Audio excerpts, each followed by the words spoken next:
sois o sal da terra, vós sois a luz do mundo. Ninguém mais quer o sal quando ele perde o seu sabor. Ninguém acende a luz para escondê-la logo após. O sal e a luz sou eu sou do povo do Senhor.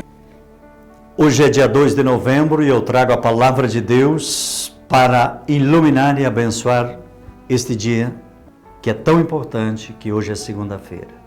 Nós já estamos no dia 2 e nós comemoramos hoje o dia de todos os fiéis defuntos. Eu vou convidar você a não esquecer, no final do programa nós temos o nosso momento orante da Palavra de Deus. E aquele convite especial para você jovem, dia 19 de novembro, preste atenção, 19h20, nós temos um encontro marcado com você a partir das 19h30. Hoje, vemos o bom ladrão. Poderemos dizer o Dimas, que encontrando-se com as mãos vazias e prestes a morrer, ele diz: Jesus, lembra-te de mim quando entrares no teu reino. Você lembra quem foi Dimas? Ele era um grande esperto e um ladrão muito esperto. E o que ele faz? Ele rouba um artigo precioso do rei. E o rei manda caçar ele. E prendem e levam. Infelizmente, ele foi para a cruz também. Um belo pedido e uma boa lição para nós. Se somos pobres em espíritos, pomo-nos nas mãos de Deus. Só Ele pode purificar-nos para chegar ao céu. Jesus, perdoa-me, desculpa todas as vezes em que te desgostei. Dimas pede um reino e Jesus lhe garante o melhor dos reinos, o paraíso.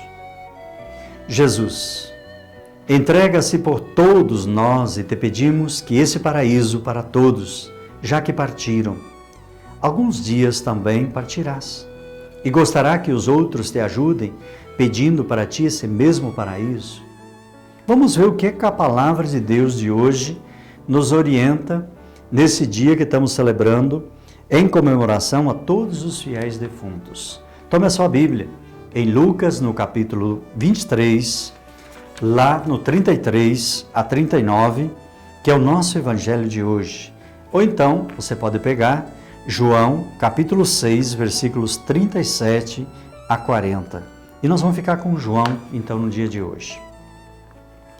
Naquele tempo, disse Jesus às multidões: todos os pais me confiam e virão a mim. E quando vierem, não os afastarei. Veja bem essa frase, vou ler para você novamente para ficar em nosso coração. Todos os que o Pai me confia virão a mim, e quando vierem, não os afastarei. Pois eu desci do céu, não para fazer a minha vontade, mas fazer a vontade daquela que me enviou. E esta vontade daquele que me enviou é que eu nunca perca nenhum daqueles que ele me deu, mas que eu ressuscite no último dia. Esta é uma leitura que nós ouvimos frequentemente nos velórios, nos enterros, principalmente nesse tempo de pandemia. Quanta dor nós sentimos de não poder estar perto dos nossos antequeridos. Quantas vezes nós choramos distante porque manda para o hospital e muitas vezes sai de lá, vai direto para o cemitério. Quanta dor no coração de tanta mãe que sofre como Jesus sofreu. Aqui nós entendemos o que Maria sofreu na hora do Calvário. Porque quando chegando lá, crucificaram Jesus e os malfeitores, uma à direita e outra à esquerda, e um dos malfeitores crucificado ainda diz: a comemoração de todos os fiéis defuntos. Hoje, para que a vestidura branca recebida no batismo se purifique de toda mancha, a comunidade dos crentes oferece o sacrifício eucarístico, outras orações de sufrágio para aqueles a quem a morte chamou a passar do tempo à eternidade. Rezar pelos defuntos é uma obra boa que pressupõe a fé na ressurreição dos mortos. Segundo o que nos revela a Sagrada Escritura, a gente percebe de que quando entramos em oração, nós entramos no coração de Deus.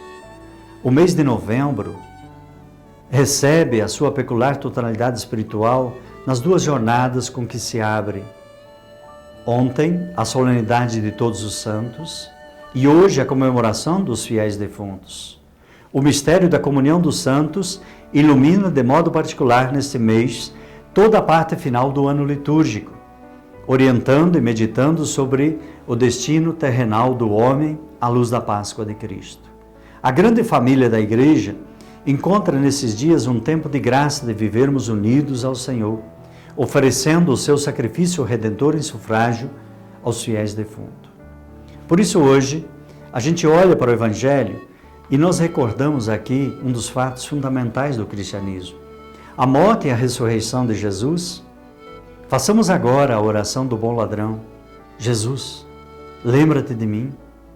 A Igreja não reza pelos santos como ora pelos defuntos, que dormem no Senhor, mas encomenda-se às orações daqueles e rezem este, como diz Santo Agostinho, num dos seus sermões. Pelo menos uma vez ao ano, nós cristãos, questionamos-nos sobre o sentido da nossa vida e sobre o sentido da nossa morte e ressurreição.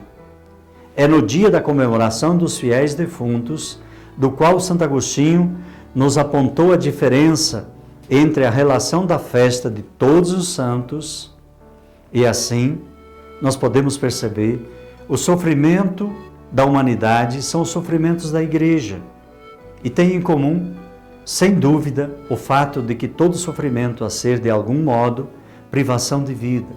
Por isso a morte é um ser querido que nos causa uma dor tão indescritível que nem a fé sozinha consegue aliviá-la.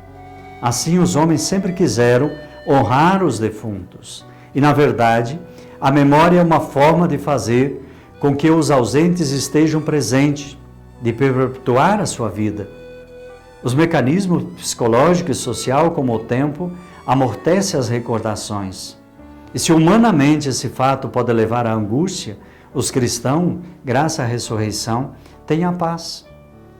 A vantagem é que nela cremos e que é que nos permite confiar em que, apesar do esquecimento, voltaremos a encontrar noutra vida.